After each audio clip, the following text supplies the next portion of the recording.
오늘 함께 나눌 말씀의 제목은 성도의 영적 성장의 세 가지 모습이라는 제목으로 하나님 말씀 함께 살펴보겠습니다. 성도의 영적 성장의 세 가지 모습, The spiritual growth with three steps. 그렇죠? 세 가지 스텝 또는 세 가지 모습이 오늘 본문에 나타납니다. 성도가 영적으로 성장하는 모습에 관해서는 성경이 여러 부분에서 여러 가지 모습으로 설명하고 있지만 특별히 에베소서 같은 경우는 특별히 오늘 본문 4장 14절에서 16절은 성도가 그리스도의 장성한 분량에까지 자라나는 과정 중에 어떠한 모습이 나타나게 되느냐, 그렇죠? 그래서 그 부분들을 오늘 본문을 통해 좀 살펴보고자 합니다. 오늘 본문을 우리가 보다 더 깊이 있게 이해하기 위해서 지난주 맥락이 어떤 맥락이었는지를 좀 우리가 잠시 좀 살펴보려고 합니다. 지난주는 우리가 하나님의 말씀을 수종드는 것을 언제까지 해야 되느냐, 그렇죠? 언제까지 우리가 하나님 말씀을 수종드는 일을 해야 되느냐? Serving the word of God until 첫 번째 뭐였죠? Until we all reach unity. 모두가 하나를, 우리 교회 안에 있는 구성원들이 하나가 될 때까지 주의 말씀 사역은 멈춰져서는 안 된다. 주의 말씀을 전하고 주의 말씀을 받는 이 사역은 멈춰둬서는 안 된다. 언제까지? Until we all reach unity. 그 말씀 안에서 하나가 될 때까지. 특별히 무엇에 대한 무엇에 대한 이 말씀 사역이 집중이 되느냐면 첫 번째 하나님 아들에 대한 믿음입니다. 하나님 아들에 대한 기본적인 믿음, about basic faith in the Son of God. 그렇죠? So we need to share about the basic faith in the Son of God first. 그렇죠? 그 다음 뭐냐면 그 믿음을 위한 지식, 어떤 지식이죠? Knowledge about the Son of God. 그렇죠? 그 아들 예수 그리스도에 대한 바른 지식, 성경으로부터 나오는, 그렇죠? 그래서 이게 이 하나님 말씀을 수종드는 첫 번째, 언제까지느냐? 하나가 될 때까지. 두 번째는 뭐였습니까? 온전한 사람을 이룰 때까지, until becoming mature. 그렇죠? Until we get maturity, spiritual maturity. 우리의 영적인 성숙함을 이룰 때까지, 얻을 때까지, 그때까지 우리는 이 말씀 사역을 멈춰서는 안 된다. 그렇죠? 이 온전한 사람이 된다는 말에는 두 가지 의미가 있다. 두 가지 방면이 있다고 말씀드려. 첫 번째 뭐냐면 준비되는 것입니다. Equipped and prepared to share, to give, to preach, to teach the word of God to someone who need it. 하나님의 말씀을 필요로 하는 사람에게 주의 말씀을 전하는 것, 그게 바로 온전한 사람을 이룬다라는 말의 첫 번째 의미였습니다.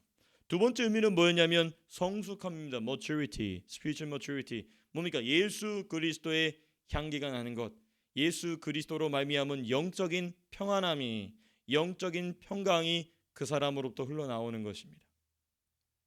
자, 그 다음에 세 번째, 우리는 언제까지 하나님 말씀을 수종들어야 되냐? 언제까지 하나님 말씀을 섬겨야 되냐? 하나님 말씀으로 섬겨야 되느냐? 그리스도의 장성한 분량에 충만한 데까지. Until attaining to the whole measure of the fullness of Christ. 그리스도의 장성한 분량이 충만하게 이를 때까지. 이게 언제냐면은 우리 주 예수님이 재림하실 때입니다. 그러니까 until the second coming of Christ, we should serve the word of God in church or outside of the church. 그렇죠? 우리의 말씀 사역은 우리 주 예수님이 오심으로 완성이 되는 것입니다. We will complete the mission when Jesus Christ come back to us. 우리에게 돌아오실 때, 우리 주님께서 다시 오실 때 비로소 이 말씀 사역이 완성이 되는 것이죠. 왜냐하면 그때 물이 바다를 덮은 같이 여호와를 아는 지식이 가득하게 된다는 것이죠. 물이 바다를 덮은 같이 여호와를 아는 지식이 생수와 같이, 그 강물이 도도하게 흐르는 것 같이 여호와의 지식이 그때 가서는 강물같이 흐르게 되기 때문에 더 이상 누가 누구를 가르칠 필요가 없어지게 되는 것입니다. 참 이게 예수님 재림하실 때 일어나게 될 그 중요한 현상인 것이죠. 자, 그런데 우리는 지금 어디에 관하여 집중하고 있냐면 이 지상의 교회에서 일어나고 있는 영적인 일들에 관하여서 우리는 살펴보고 있습니다. So we are learning about spiritual journey in the earthly church. 그렇죠? 지상의 교회에서 일어나는 우리 신앙의 여정에 관하여서 우리는 살펴보고 있습니다. 특별히 그리스도의 장성한 분량이 충만한 때까지, 곧 예수님의 재림 때까지 우리가 이 말씀 사역을 하면서 나타나게 되는 영적인 성장들이 있는데, 그 영적인 성장의 특징들, 이 세 가지가 보인다면 그 사람은 나는 지금 영적으로 성장하고 있구나라는 것을 우리는 알 수 있게 되는 것이죠. So those three steps is the evidence of our spiritual growth. 그렇죠? 이 세 가지는 우리의 영적 성장의 중요한 증거입니다. 그게 우리가 지난주에 말씀을 마무리하면서 뭘 했냐면, 첫 번째 뭐냐면 어린아이의 모습을 버린다는 것입니다. Abandoning, rejected the spiritual infant. 그렇죠? 영적으로서 어린아이가 되는 것을 버린다는 것입니다. 두 번째, 참된 일을 하는 것입니다. 참된 일을 한다. 참된 일을 한다는 것을 우리가 좀 더 자세하게 살펴봐야 되겠지만, 세 번째 뭘 알게 되냐면 그리스도의 몸을 알게 됩니다. Knowing the body of Christ deeply and widely. 그렇죠? 이 세 가지 좀 살펴보고자 합니다. 먼저 우리 14절입니다. 우리 14절 말씀을 다시 한번 좀 천천히 좀 살펴보고자 합니다. 14절 말씀 우리 같이 한번 다시 읽어보겠습니다. 시작. 이는 우리가 이제부터 어린아이가 되지 아니하며 사람의 속임수와 간사한 유혹에 빠져 온갖 교훈의 풍조에 밀려 요동하지 않게 하려 함이라. 13절이 어떻게 끝나냐면 그리스도의 장성한 분량이 충만한 데까지 이르리니 해놓고 문장이 안 끝났습니다. 이르리니 해놓고 이는 장성한 분량이 충만한 데까지 이르는 그 시간 동안 우리가 이제부터 어린아이가 되지 아니한다는 것이죠. 사실은 우리가 이 영어나 한국어를 보게 되면 이 4장 1절부터 16절까지는 이 헬라어로는 한 문장입니다. 굉장히 긴 문장이에요. 한 문장이에요. 그 바울의 그 문장력을 우리가 볼 수 있죠. 한 번도 쉬지 않고 1절에서부터 16절까지 한 문장으로 되어 있습니다. 이 그리그로서는. 그런데 이것이 영어나 한국어로 번역이 되면서 그 내용마다 지금 끊어놓은 것입니다. 자, 어쨌든 우리 말씀을 보게 되면 한국어가 이런 점에서는 번역을 잘했어요. 13절 보면 이르리니 하놓고 문장이 안 끝났어요. 그 이르는 과정 동안에 먼저 할 일이 뭐냐? 먼저 나타나는 현상이 뭐냐? 어린아이가 되지 아니한다. Then we will no longer be infants. Then we will be no longer be spiritually infant. Spiritual infant. 영적인 유아 상태를 버리게 된다는 것입니다. 이 영적인 유아들, 영적인 어린이, 그렇죠? 나이가 많아도 영적인 어린아이가 될 수 있습니다.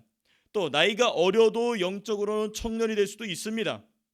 자, 그런데 오늘 같은 경우는 이 14절은 뭐에 대해서 얘기하냐면 영적으로 어린아이의 상태에 있는 사람들의 특징이 뭔지를 얘기하고 있습니다. So verse 14 talk about spiritual infant. 그렇죠? 이 영적으로 이 유아 상태에 있는 사람들의 특징이 뭐냐? 중요한 말을 하고 있습니다. 두 가지 흔들려요. There are two obstacles for a spiritual infant. 첫 번째 뭐냐? 온갖 교훈의 풍조입니다. 온갖 교훈의 풍조. 영어로 이게 뭐라고 되어 있냐면 in English every wind of teachings. 이 NIV에는 teachings라고 되어 있지만 ESV나 NRSV에서는 뭐라고 하냐면 every wind of doctrine이라고 되어 있어요. 그러니까 이제 교훈의 풍조라는 말이 더 적당하죠. 또는 doctrine이라고 했기 때문에 교리 또는 신학이라고 해도 괜찮습니다. 온갖 가르침의 풍조, 온갖 교리의, 온갖 신학의 풍조가 영적인 어린아이들로 하여금 흔들리게 한다는 겁니다. 그리고 그렇게 온갖 교훈의 풍조로 흔들릴 때 두 번째 second wave 뭐냐면 사람의 속임수, 사람의 유혹이라고 되어 있습니다. The deceitful scheming of people. 사람들의 이 deceitful scheme, 그렇죠? 속임수, 간사한 속임수, 간사한 유혹이 그 성도들로 하여금 영적인 유아들로 하여금 흔들리게 한다. 이게 지금 14절의 말씀입니다. 자, 그럼 우리가 먼저 뭘 살펴봐야 되냐면 온갖 교훈의 풍조가 뭐냐? 온갖 교훈의 풍조는 무슨 일을 일으키느냐? 그렇죠? 그 cause and effect를 봐야 되겠죠. 그러니까 온갖 교훈의 풍조는 원인입니다. 그렇죠? Though every wind of teaching is cause, then what is effect of it? 뭐냐면 바로 교회가 갈라지게 됩니다. 교회의 하나됨을 깨트리는 원인이 뭐냐? 바로 이 온갖 교훈의 풍조입니다. The origin of division in church. 교회 안에 갈등이 일어나게 되는 원인이 무엇이냐? 교회 안에서 갈등을 일으키는 중요한 뿌리가 무엇이냐? 바로 온갖 교훈의 풍조입니다. Every wind of teachings. 그렇죠? 여러 가지 이 잘못된, 특별히 무엇에 대한 교훈의 풍조의 핵심이냐면 바로 예수 그리스도에 대한 것입니다. 예수 그리스도에 대한 온갖 교훈의 풍조, 그 예수님에 대한 잘못된 가르침인 것이죠. 예수님에 대한 잘못된 교리인 것입니다. 예수님에 대한 잘못된 신학들이 그 당시에 성도들로 하여금 흔들리게 만든다는 것입니다. The center of every wind of teaching is about Jesus Christ, about who Jesus Christ is. 예수님은 누구신가에 대한 잘못된 신학적 가르침이 성도들로 하여금 분열을 일으킨다는 것이죠. 성도들로 하여금 갈라지게 만든다는 것입니다. 이때 무엇이 틈타냐면 바로 사람의 속임수, 사람의 유혹이 틈타는 것입니다. 예수님에 대한 잘못된 가르침이 사람들로 하여금 마음을 분열시키게 되고 그 조직, 교회 조직을 분열되게 만들고 거기에 무엇이 tum타냐면 사람의 속임수와 유혹이 틈탄다는 것입니다. 자, 그러면 여기서 사람의 속임수는 무엇이냐? 그렇죠? Deceitful scheming of people. What is deceitful scheming from people or people? 사람들로부터 나오게 되는 이 간사한 속임수나 유혹은 무엇이냐면 여러 가지가 있을 수 있지만 핵심 뭐냐? 이방 종교들입니다. 이방 종교들. 이방 종교들이에요. 그러니까 예수님에 대한 잘못된 가르침이 교회 안에 분열을 일으키고 그리고 그 분열 가운데에 마귀는 무엇을 가지고 오냐면 바로 이방 종교의 그 거짓 유혹을 가지고 들어오게 된다는 것입니다. The cunning and craftiness of people in their deceitful schemings are pagan religions to delude Christians. 교회의 많은 성도들, 특별히 infant Christian, spiritually infant, 영적으로 유아인, 어린아이인 성도들로 하여금 흔들리게 만드는 두 번째 이 묘소는 뭐냐면 바로 이방 종교들이었다는 것입니다. 왜냐하면 이 로마 제국은요, 이 종교 정책이 매우 포용적이었습니다. 제가 한 2주 전에 오후 시간에 같이 우리 북쉐어링 하면서 말씀드렸죠. 이 인간의 역사 중에서 나타난 수많은 대제국들 중에 로마 제국은 단연 종교 정책에 있어서 가장 포용적이었습니다. The Roman Empire's the religion policy is remarkably inclusive. 그렇죠? 종교적으로 매우 포용적이었어요. 그래서 황제를 큐리오스, 황제를 주님이라고만 부르면 모든 종교를 다 받았습니다. When you call the emperor as the Lord, then your religion accept. 근데 오직 유일한 종교, 그렇죠? 우리의 기독교만이 황제를 주라고 부르는 것을 거절했던 것입니다. Only Christians reject called emperor as a Lord. 왜냐하면 our Lord is Jesus Christ. 우리의 주님은 예수 그리스도뿐이기 때문에 그래서 수많은 기독교인들이 순교를 당했던 것입니다. 모든 종교가 로마 제국 안에 받아들여질 때 기독교만이 불법 종교로 낙인이 찍히게 되죠. 자, 근데 우리 본문 말씀으로 돌아와서 이 로마 제국의 이 포용적인 종교 정책으로 인해서 로마 제국이 얼마나 거대했습니까? 북아프리카, 지중해, 그리고 스페인 지역, 이베리아 반도죠, 그리고 유럽 대륙까지 어마어마하게 넓은 지역을 다스렸습니다. 더군다나 로마 제국은요, 최초로 뭘 만드냐면 하이웨이, 고속도로를 만듭니다. They made highway for their empire. 그래서 그 고속도로를 타고 모든 이방 종교가 로마 제국 전역에 싹 퍼지게 됩니다. 이게 바로 뭐냐면 deceitful scheming of people, 사람의 속임수와 유혹입니다. 그러니까 예수 그리스도에 대한 잘못된 가르침으로 분열하고 그 잘못된 가르침으로 갈등이 생기게 될 때 그 틈바구니를 무엇이 비집고 들어오냐면 이 이방 종교가 치고 들어와서 그 교회를 완전히 깨트려 버리게 되는 것. 이게 바로 초대교회의 현상이었습니다. 근데 과연 초대교회만 그랬느냐? 그렇지 않다는 것이죠.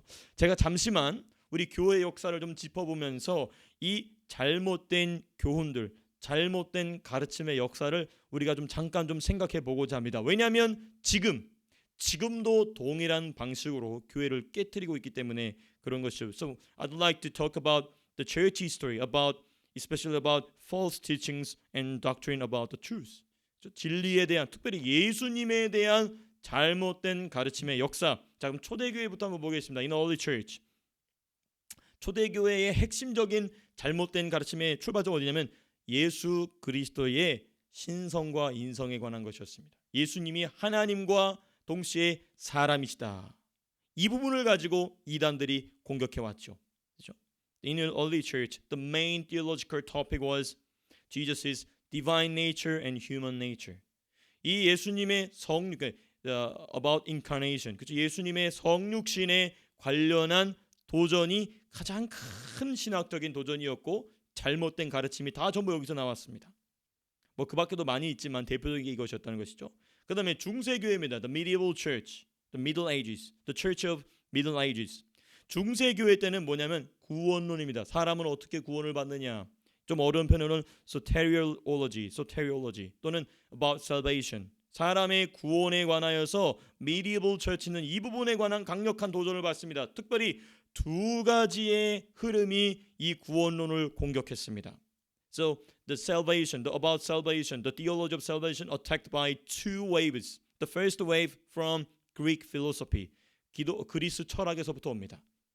왜냐하면 이 로마 카톨릭의 중세교회는 무슨 노력을 했냐면 하나님을 이성적으로 설명하려고 노력했습니다. They tried to explain God with humans' reason, not by revelation from the Holy Spirit. 우리의 이성으로 하나님을 알아가려는, 그래서 they accept methodology from Greek philosophy. 그리스 철학의 방법론을 가지고 성경을 해석하고 구원에 대해서 얘기하려다 보니까 매우 복잡한 이론들이 나오게 된 것입니다. 그게 이제 로마 카톨릭의 이 핵심적인 신학인 스콜라 신학이라고 그러죠. 스콜라 신학, 스콜라 디올로지 또는 스콜라 필로소피라고 합니다. 스콜라 철학이라도 하는 이게 발생하면서 구원론을 완전히 망가뜨립니다. 그래서 이 신인 협력설 뭐냐면 하나님께서도 우리 인간을 구원하길 바라시지만 인간이 열심히 노력하지 않으면 역시 구원받을 수 없다. 그래서 인간의 노력도 필요하다. 구원을 위해서는 human effort needed for their salvation. 그 인간의 구원을 위해서 인간의 노력이 필요하다라는 결론이 뭐로부터 나오냐면 그리스 철학에서 나온 이성주의에서 나온 것입니다. 이것이 이 중세 교회의 구원론을 무너뜨리게 되는 중요한 이 도전이었고 공격이었습니다. 근데 제가 한 가지가 더 있다고 말씀드렸죠. There is another wave. 뭐냐면 바로 신비주의입니다. 이 로마 카톨릭 중세 1000년 동안 뭐가 발달하냐면 신비주의가 발달. 참 놀랍죠. 참 역설적이죠. 사람의 이성으로 하나님을 설명하려는 그 노력 가운데 뭐가 틈타냐면 이 신비주의가 들어옵니다. 이 영어로는 미스티즘이라고 하는데 발음을 제가 제대로 했는지 모르겠습니다. 신비주의가 로마 제국, 로마 카톨릭 전체에서 들어오게 됩니다. 이 부분 우리가 나중에 중세교회에서 공부하면서 할 텐데요. 우리 여러분 그 아이콘이란 말 들어보셨죠? 아이콘 또는 아이돌 또는 렐릭이란 말이 있는데 아마 그 게임 많이 하시는 우리 친구들 아마 렐릭이란 말을 좀 알 수 있을지도 몰라요. 그 렐릭이 뭐냐면 성자의 유골이 그 사람을 지켜준다라는 믿음. 이게 대표적인 미신이요, 미신. 신비주의에서 온 것입니다. 그래서 이 사도 요한의 몇 대 제자의 죽은 시체를 무덤에서 꺼내서 그 뼈를 전부 조각조각 나눕니다. 그리고 그걸 팔아요. 그리고 사람들은 그 뼈 조각을 가지고 보물을 만듭니다. 거기에 막 금도 싸고 거기다 막 다이아몬드도 붙이고 이러면서 그 유골이 그 렐릭이 자기를 보호해 준다라고 믿었어요. 그러니까 이 어마어마한 이 미신과 이 무엇입니까? 신비주의가 로마 카톨릭 안에 들어와 있고 지금도 여전히 있죠. 이 구원론을 공격하는 이 중세 교회의 두 가지. 첫 번째 그리스 철학, 두 번째 신비주의입니다. 극단적 신비주의죠. 다음 세 번째 종교 개혁 교회 시기입니다. The Reformation Church Era. 이 종교 개혁 시기에는 무엇이 공격을 받았냐면 교회론이 공격을 받았습니다. Ecclesiology about church. 그렇죠? Ecclesiology. In other words, about church. 교회에 관한 가장 큰 도전이 와요. 여러 가지 주제가 있어요. 뭐 성찬에 관한 이유도 나오고 뭐 여러 가지 뭐 이신칭이 뭐 이런 여러 가지 주제가 있지만 핵심은 뭐였냐면 교회론입니다. 교회론. 교회는 무엇인가? 교회는 무엇인가에 있어서 핵심은 뭐였을까요? 교황입니다. 교황을 받아들일 수 있느냐? 교황을 받아들이지 않느냐? 왜냐? 교황은 뭐였냐면 애드보케이터였거든요. 그러나 우리의 애드보케이터가 뭐냐면 중보자입니다. 중보자. 우리의 중보자는 예수님 한 분뿐이다라고 외치면서 새로운 교회, 개혁된 리폼드 처치를 세웠던 게 종교개혁자들이고, 아니다, 교황이 우리의 애드보케이터다라고 얘기하는, 교황이 우리의 중보자다라고 얘기하는 로마 카톨릭과의 일대의 갈등이 일어나죠. 그래서 교회란 무엇인가에 대한 이 교회론의 갈등이 이 잘못된 교훈의 역사 중에 아주 중요한 주제였습니다. 자, 그 다음에 근대교회와 현대교회, 그렇죠? 근대교회와 현대교회에 있어서 가장 큰 핵심 갈등의 이 요소는 뭐냐면 성경론입니다. 비블리올로지. 성경이 정말 하나님 말씀이냐 이거죠. Is the Bible really the Word of God? Is the Bible really inspired by the Holy Spirit? Is it true? 그래서 이 성경이 정말 하나님 말씀인 게 사실이냐? 과학적으로 증명이 될 수 있냐? Scientifically proved? Is it scientifically proved? 과학적으로 이걸 증명할 수 있느냐? 이 성경 자체에 대한 도전. 그렇죠? 자, 우리 보십시오. 예수님에 대한 잘못된 가르침에서, 인간의 구원에 대한 가르침에서, 이제는 인간이 모여 있는 교회에 대해서, 이제는 인간이 들고 있는 하나님 말씀에 아주 점점 핵심으로 치고 들어오고 있는 것입니다. 무엇이? 이 온갖 교훈의 잘못된 가르침의 역사. 지금 사도 바울이 얘기하고 있는 게 바로 이겁니다. Every wind of teachings, false doctrines. 이게 바로 교회를 공격해온 역사인 것입니다. 그 다음에 제일 중요한 건, 제가 오늘 핵심적으로 얘기하고 싶은 건 이겁니다. 현대와 종말교회, The present church and end times church. 종말, 현대와 종말을 맞이하는 교회에 있어서 세 가지 도전이 있습니다. 아주 중요한 세 가지 도전. 첫 번째, 성령론입니다. 성령론, pneumatology. 성령의 about the Holy Spirit. 성령에 관한 잘못된 가르침이 홍수를 이루고 있습니다. 두 번째, 종말론이에요. 왜? 종말이 다가오고 있으니까. About end times, about the last day of human history. 그렇죠? 또는 영어로 조금 신학적 영어로는 좀 어렵지만 eschatology. 그렇죠? 마지막 때. 그다음 세 번째 뭐냐면 국가관입니다. 정부와 교회, 국가와 교회의 관계, relationship between church and state. 이것에 대한 이 가르침, 이 세 가지가 지금 현대교회와 그리고 장차 주님이 재림하실 때까지 교회를 공격하는 핵심적인 주제가 될 것입니다. 이미 그래요. 왜 마귀들은 성령론을 공격하느냐? 마귀들인지 아는 겁니다. 성령이 교회에 임하시면 그 교회는 도저히 이제는 더 이상 마귀가 감당할 수 없게 되는 것입니다. 그래서 성령론에 관한 잘못된 가르침을 퍼뜨리는 것입니다. Our enemy know that the church received the Holy Spirit, then they cannot control the church anymore.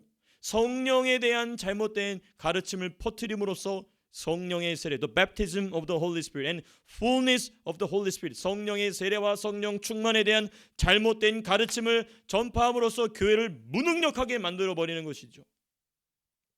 두 번째, 예수님의 종말에 대한 오해를 갖게 합니다. 예수님의 종말에 대한 오해를 갖게 되어서 교회로 하여금 종말을 준비하지 못하게 합니다. They make us, our enemy make us not to prepare for the Jesus' second coming with the wrong doctrine about his coming.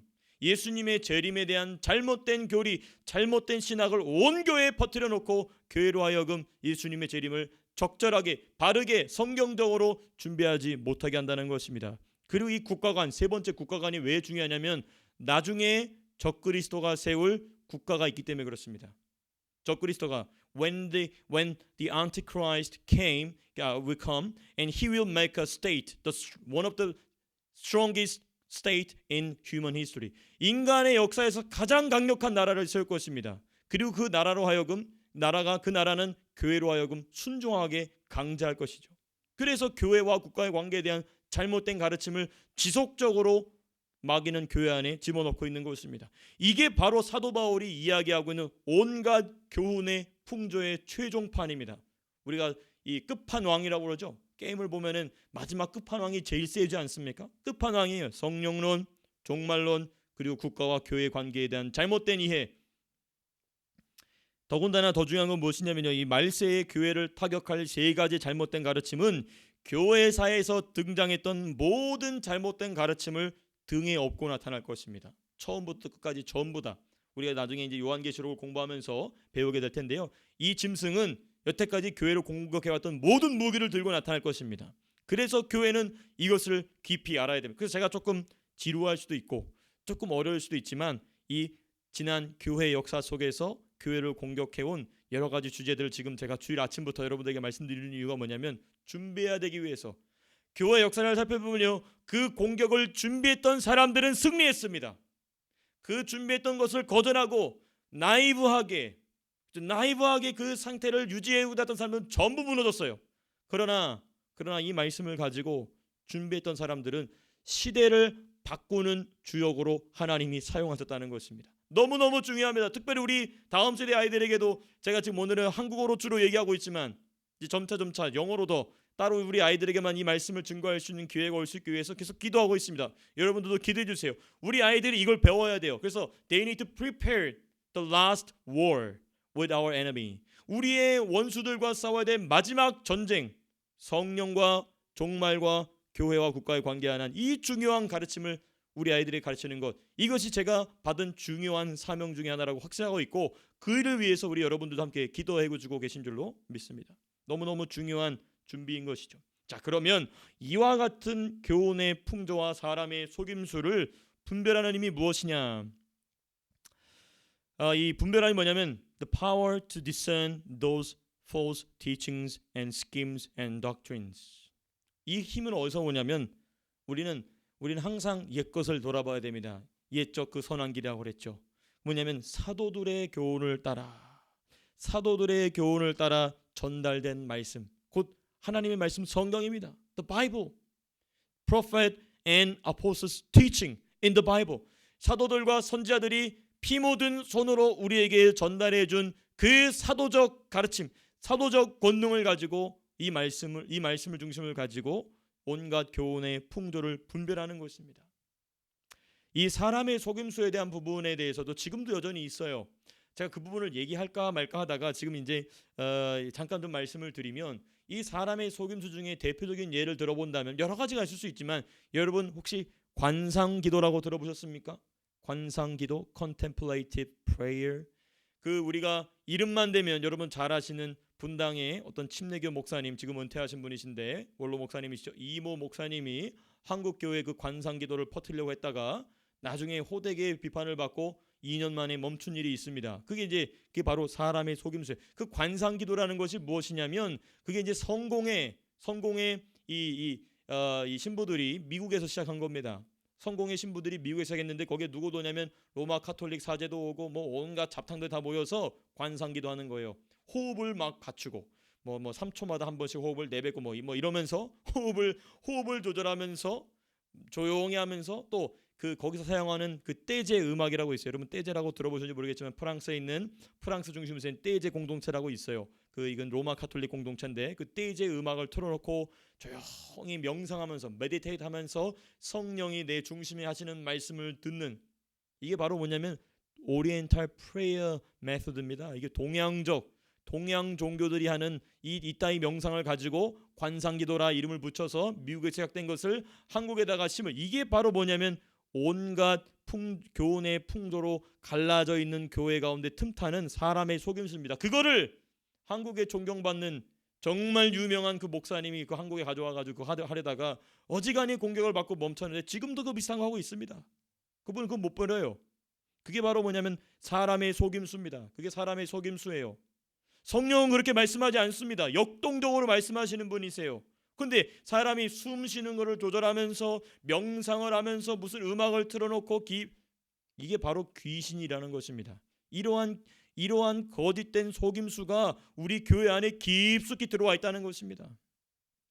이게 바로 이 온갖 교훈의 풍조로 연약해져 있는 spiritually infant가 되어 있는 성도들로 하여금 쉽게 그렇게 기도하니까 기도가 편하죠. 우리 한국교회 기도 뭡니까? 부르짖어 기도하고 무릎 꿇고 기도하고 때를 쓰면서 하나님께 기도하면서 자신의 육체를 깨트리는 그런 기도였는데 그 기도는 얼마나 소위 말하는 강남 스타일입니다.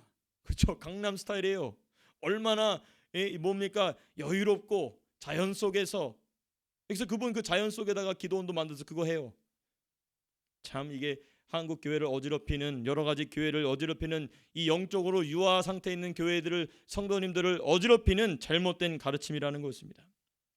그것을 무엇으로 분별하느냐? 사도들의 교훈을 따라. 사도 야고보는 그걸 몰라가지고 무릎이 낙타 무릎이 될 때까지 기도했겠습니까? 그런 관상기도 따위를 몰라가지고 사도 야고보는 순교하기까지 자기 무릎 연골이 나갈 때까지 무릎 꿇고 기도했겠습니까? 전혀 사도들의 가르침과는, 성경의 가르침과는 전혀 맞지 않는 잘못된 가르침인 것이죠. 자, 두 번째입니다. 우리가 하나님 말씀을 하나님 말씀을 수종들면서 하나님의 말씀을 가지고 섬길 때에 나타나는 두 번째 현상, 15절입니다. 우리 15절 말씀 같이 한번 읽겠습니다. 시작. 오직 사랑 안에서 참된 것을 하여 범사에 그에게까지 자랄지라. 그는 머리니 곧 그리스도라. 여기 보면은 한국어 성경에는 오직 사랑 안에서 참된 것을 한다라고 되어 있어요. 그러나 우리가 영문 성경이나 헬라어 성경을 보면 뭐라고 되어 있냐면 instead speaking the truth in love. 그러니까 여기서는 한국어로는 왜 참된 것을 한다라고 번역되어 있는지 모르겠지만 영문을 보게 되면 또 그릭 이 바이블을 보게 되면은 참된 것을 말한다라고 되어 있어요. 참된 것을 한다가 아니고 참된 것을 말한다. Speaking the truth in love. 여기 두 가지 요소가 있어요. Speaking the truth. First, 첫 번째고 두 번째는 in love, 사랑 안에서. 이 두 가지를 우리가 좀 살펴봐야 됩니다.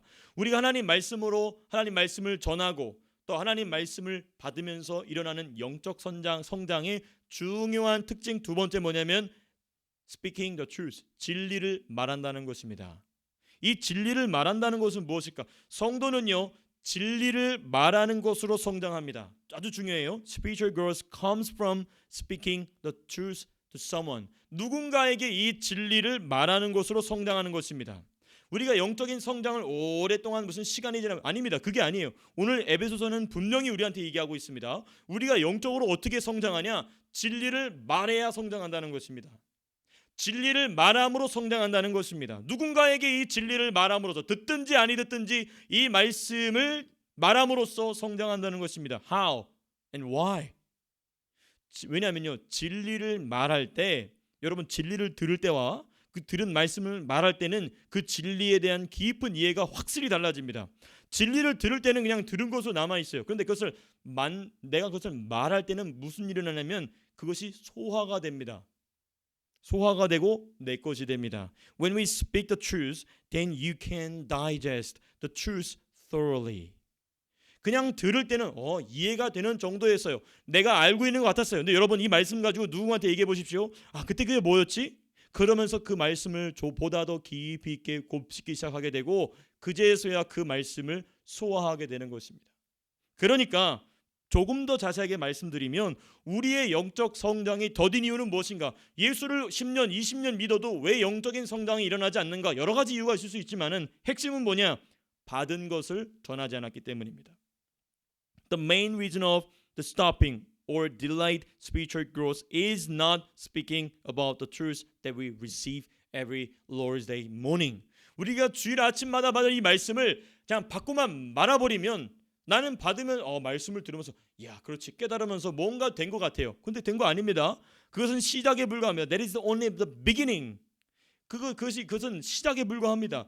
그 받은 말씀을 또 다른 누군가에게 전할 때 비로소 뭐가 일어나면 역동적인 성장이 시작이 된다는 것입니다. 받은 대로 전할 때 내 것이 되고 내 것이 되어야 실천할 수 있습니다. 여러분 아주 중요한 진리입니다. 받은 대로 전하고 그리고 받은 대로 전하면서 내 것이 돼야 그제서야 그것을 실천할 수 있습니다. 너무너무 중요한 진리입니다. 우리가 바울 서신을 봐도 그래요. 바울 서신의 깊이가 점점 깊어지죠. 왜 그랬냐면 바울은 본인이 깨달은 바를 계속해서 전했습니다. 주님이 부르신 사명이 얻게 됐지만은 그렇게 부르심 받아서 말씀을 전하면 전할수록 말씀의 깊이가 점점 깊어지죠. 그렇죠. 우리 로마서 같은 경우도 보면 얼마나 그 깊이가 깊습니까? 베드로 사도도 그렇습니다. 베드로 사도의 그 베드로 전후서를 보십시오. 그 베드로가 순교하기 거의 직전에 쓴 서신서거든요. 얼마나 그 깊이가 영적인 깊이가 매우 깊습니다. 그 왜 그러냐면 끝없이 전했기 때문에 끝없이 전하면서 그것이 내 것이 되고 내 것이 된 말씀으로 실천하니까 말씀에 대한 이해가 깊어지는 것입니다. 그만큼 성장하게 되는 것이죠. 그래서 여러분 영적으로 성장해야 됩니다. 왜냐? 이 영적 성장이 왜 중요하냐면요. 이 땅에서 잘 살기 위해서 중요합니다. 이 땅 가운데서 능력 있게 살기 위해서 중요합니다. 가장 중요한 게 뭐냐면 저와 여러분들의 천국에서의 실력 때문에 그렇습니다. 내가 얼마나 영적으로 성장했느냐는 천국에서의 실력입니다. 천국에서 실력. 여러분 우리가 100년 삽니다. 길어야 120년 사는데 그것까지 하다가 거기다가 우리가 집중하는 게 아닙니다. 영원한 삶. 그래서 our spiritual growth is only for eternal life in the kingdom of God. 하나님 나라에서의 영원한 삶에서의 실력.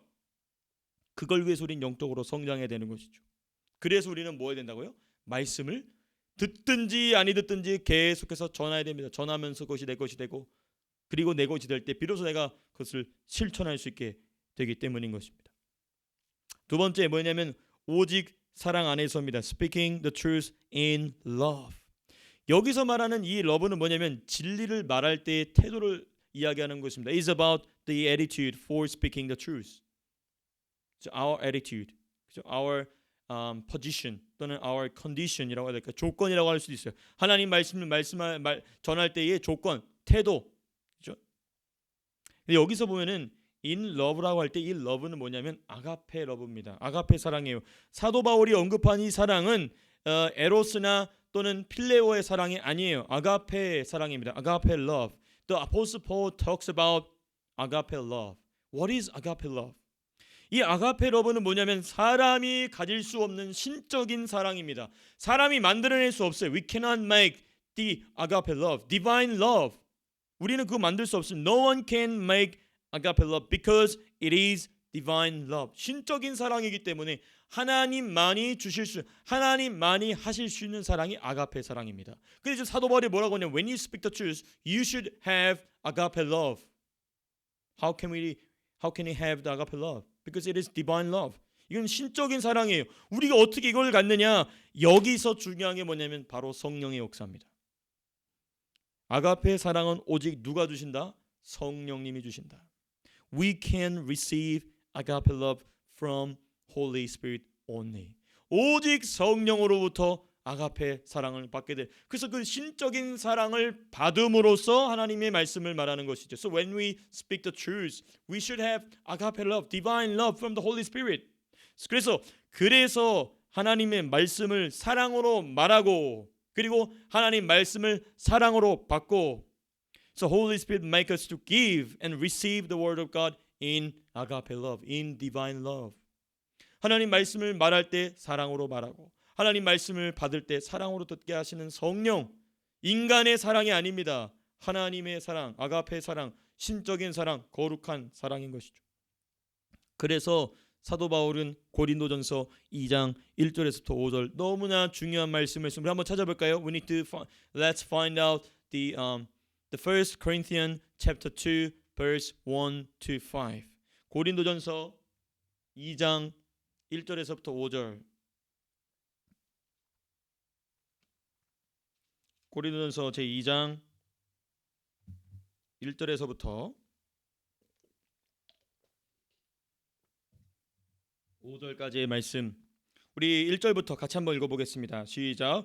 형제들아 내가 너희에게 나아가 하나님의 증거를 전할 때에 말과 지혜의 아름다운 것으로 아니하였나니 내가 너희 중에서 예수 그리스도와 그의 십자가에 못 박히신 것 외에는 아무것도 알지 아니하기로 작정하였습니다.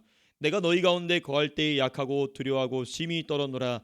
내 말과 내 전도함이 설득력 있는 지혜의 말로 하지 아니하고 다만 성령의 나타나심과 능력으로 하여 너희 믿음이 사람의 지혜에 있지 아니하고 다만 하나님의 능력에 있게 하려 하였노라. 아멘. 우리 영어로 in English. Jaden, would you please read the verse 4 in English? Would you please?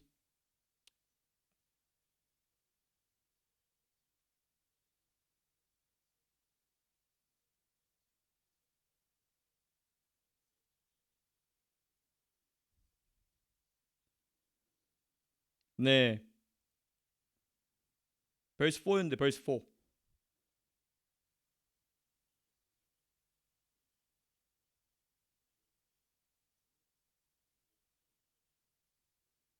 네, 고마워요. Thank you, Jaden.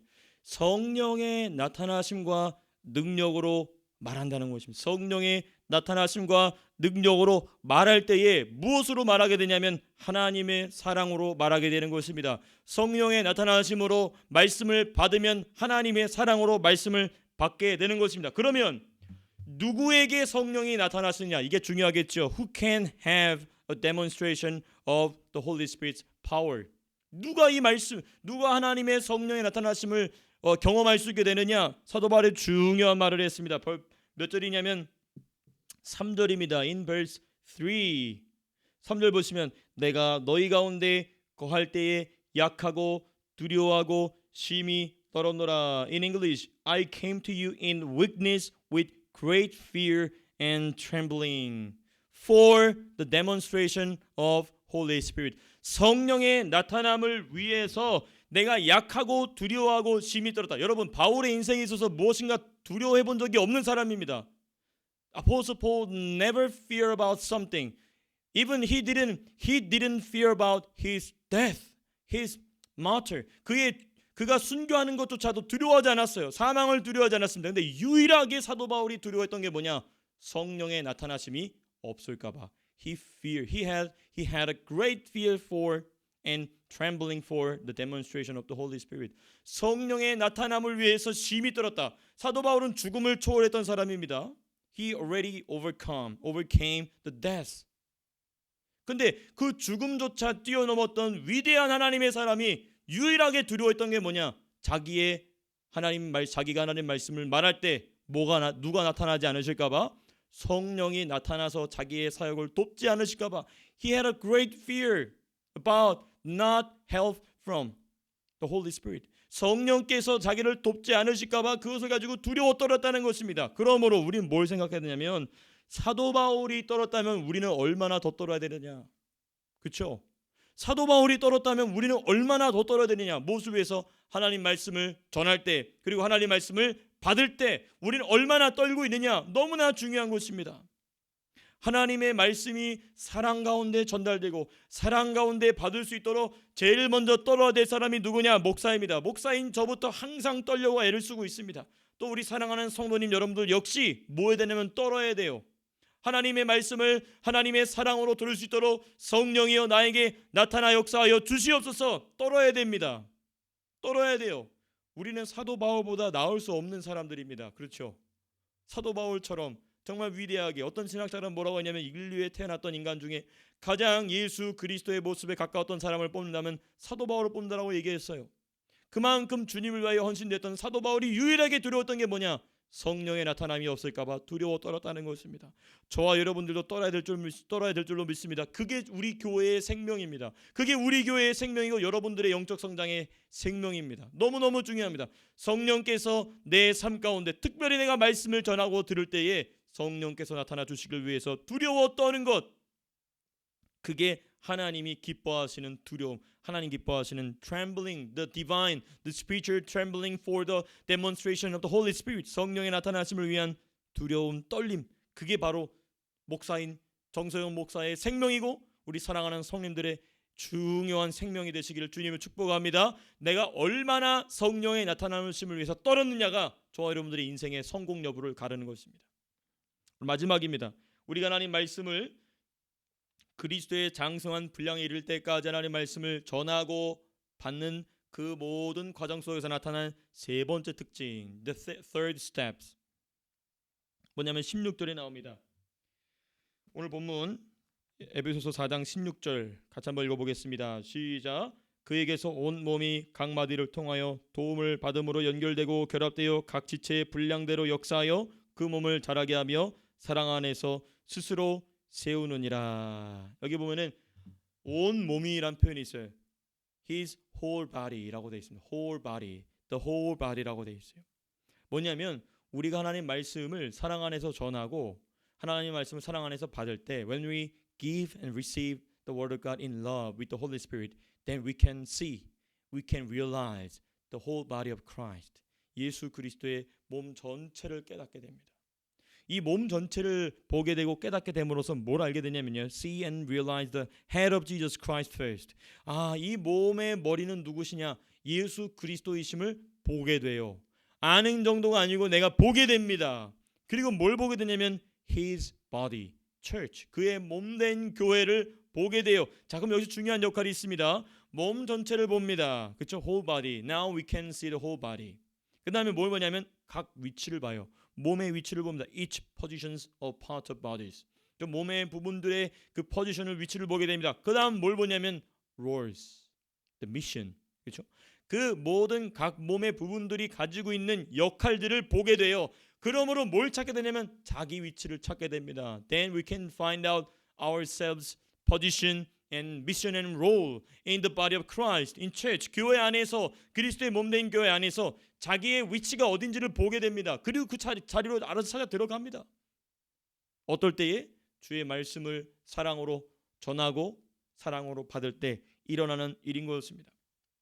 시간이 부족하기 때문에 이 부분을 제가 자세하게 말씀드릴 수는 부분이 좀 아쉽지만은 어찌됐든 이렇게 우리가 각 자기 위치를 알게 되고 자기 위치에서 자기 역할을 묵묵히 감당하게 됩니다. 이게 바로 뭐냐면 다른 사람들의 인정이 필요 없는 오직 주님의 인정, 주님의 칭찬, 주님이 주실 영광만 바라보게 되는 중요한 원인이 무엇입니다. 중요한 모습인 것이죠. 다른 사람의 칭찬이 필요 없어요. 다른 사람이 날 인정해주고 안 인정해주고 별 관심 없습니다. 왜? 예수님의 몸을 보고 저 몸에서 나는 귀로 가야 되는구나. 나는 손가락으로 가야 되는구나. 나는 어디로 가야 되는구나. 그걸 본인이 알게 되니까 불만 불평이 없어지는 것입니다. 이 자리는 내 자리야. 그 자리로 들어가서 그 사람은 사는 겁니다. 그리고 오늘 본문 맨 마지막 16절 맨 마지막에 뭐라고 돼 있냐면 연결되고 결합되어 각 지체에 분량대로 역사하여, 중요합니다. 그 몸을 자라게 하며 사랑 안에서 스스로 세운다. 아주 중요한 표현이 나와 있어요. 영어로 뭐라고 되어 있냐면 grows and builds itself up in love as each part does its work. 아주 중요한 얘기를 합니다. 하나님의 말씀 안에 말씀을 전하고 듣는 이 역사 가운데에 자기 위치를 알게 되는 사람은 자기가 열심히 그 자리에서 성실히 주님의 일을 성장함으로 스스로가 성장해요. 그런데 놀랍게도 그 스스로가 성장하면서 무엇을 성장시키냐면 교회 전체를 성장시키게 된다는 것입니다. 너무 중요한 진리입니다. 마귀는 이 진리를 우리에게 감춰놓고 있어요. 이걸 까먹게 하고 성도들을 다 각계격파로 그냥 각자 그냥 모래알처럼 흩어지게 만드는 이유가 바로 이겁니다. 왜? 성도가 하나님이 정하신 자리에 딱 들어가서 자기의 위치에서 성장하게 되면 그 사람만 성장하는 게 아니고 그 사람 때문에 연결되어 있는 마디들이 점점 성장하게 되고 점점 건강하게 돼가는 것입니다. 이게 바로 교회가 하나 되는, 이게 바로 교회의 하나됨을 지키는 중요한 원리인 것입니다. 하나님 말씀을 전하는 자와 받는 자가 신실하게 하나님 말씀을 수종들면 이런 열매가 나타나게 되는 것이죠. 말씀을 맺도록 하겠습니다. 성도가 영적으로 성장할 때 나타난 이 세 가지 현상, 이것이 저와 여러분들의 신앙을 점검하는 중요한 기준 되시길 바랍니다. 뿐만 아니라 꿈을 가지십시오. 나도 이렇게 성장하게 하여 주십시오. 더 깊이 있게 더욱더 건강하게 이 교회를 세우고 내 스스로의 신앙을 세우는 아름다운 신앙으로 자라날 수 있게 하시고, 특별히 우리 다음 세대 아이들, 우리 자녀들이 이러한 말씀의 진리 안에서 교훈 안에서 아름답게 자라날 수 있도록 성령으로 인도하여 주시옵소서 하는 이 기도의 제목들이 오늘 말씀을 통하여, 오늘 예배를 통하여 저 여러분들 가운데 깊이 새겨지시게 될 수 있기를 주님의 이름으로 축복합니다. 우리 기도했으면 좋겠어요. 하나님,